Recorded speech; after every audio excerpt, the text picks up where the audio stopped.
હું તમારી સાથે શેર કરીશ ગુવાર બટેટાના શાકની રેસીપી. તો આ શાકને આપણે કુકરમાં ફક્ત 8 થી 10 મિનિટમાં તૈયાર કરશું અને ઘરના રેગ્યુલર મસાલા સાથે આ શાક એકદમ ટેસ્ટી બને છે. તો ચાલો રેસીપી શરૂ કરીએ. ટેસ્ટી અને એકદમ ચટાકેદાર શાક બનાવવા માટે મેં અહીંયા કુકરમાં થોડું તેલ લીધેલું છે. હવે મેં અહીંયા વજનમાં 300 ગ્રામ જેટલા ગુવારને આ રીતના મીડિયમ સાઇઝના પીસમાં કટ કરી લીધેલો છે. તેને તેલમાં એડ કરીને હાઈ ગેસની ફ્લેમ પર ગુવારને 2 મિનિટ માટે ફ્રાય કરી લઈએ. તો ગુવારને ફ્રાય કરતી વખતે આપણે ગેસની ફ્લેમ હાઈ જ રાખવાની છે. તો લગભગ 2 મિનિટ જેવું થઈ ગયું છે અને ગુવાર થોડો ફ્રાય થઈ ગયો છે. તેને પ્લેટમાં કાઢી લઈએ. હવે મેં અહીંયા ગુવારથી અડધા એટલે કે વજનમાં 150 ગ્રામ અને 2 નાની સાઇઝના બટેટાના આ રીતના થોડા મોટા પીસ કરી લીધેલા છે. તેને પણ તેલમાં એડ કરીને હાઈ ગેસની ફ્લેમ પર ફક્ત 2 મિનિટ માટે ફ્રાય કરી લઈએ.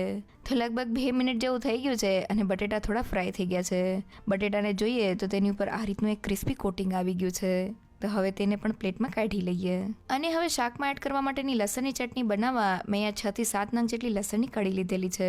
હવે તેમાં 1 મોટી ચમચી જેટલું લાલ મરચું પાવડર અને લસણ એકદમ સારી રીતે ખંડાઈ જાય તેના માટે 1 પિંચ જેટલું મીઠું એડ કરી દઈએ અને લસણને એકદમ સારી રીતે ક્રશ કરી લઈએ. તો તમે આ ચટણીને મિક્સર જારમાં પણ બનાવી શકો છો, પણ ખાંડેલી ચટણીનો સ્વાદ શાકમાં એકદમ સરસ આવે છે. તો બધી વસ્તુ ક્રશ થઈ ગઈ છે અને આપણી કાઠિયાવાડી સ્ટાઇલ લસણની ચટણી તૈયાર થઈ ગઈ છે. તો એ તૈયાર થયેલી ચટણીને ફ્રાય કરેલા ગુવાર અને બટેટામાં એડ કરી દઈએ અને બટેટા અને ગુવારને ચટણીથી એકદમ સારી રીતે કોટ કરી લઈએ. તો તમે જોઈ શકો છો કે ગુવાર અને બટેટા ચટણીથી એકદમ સારી રીતે કોટ થઈ ગયા છે. તો ગુવાર બટેટાના શાકમાં મેં બટેટાનું પ્રમાણ ગુવારથી અડધું રાખેલું છે.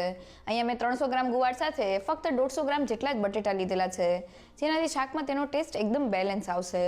સાથે ગુવાર અને બટેટાને મેં થોડા ફ્રાય કરેલા છે, જેનાથી તેની ઉપર એક ક્રિસ્પી કોટિંગ આવશે અને શાકમાં તેનો સ્વાદ એકદમ સરસ લાગશે.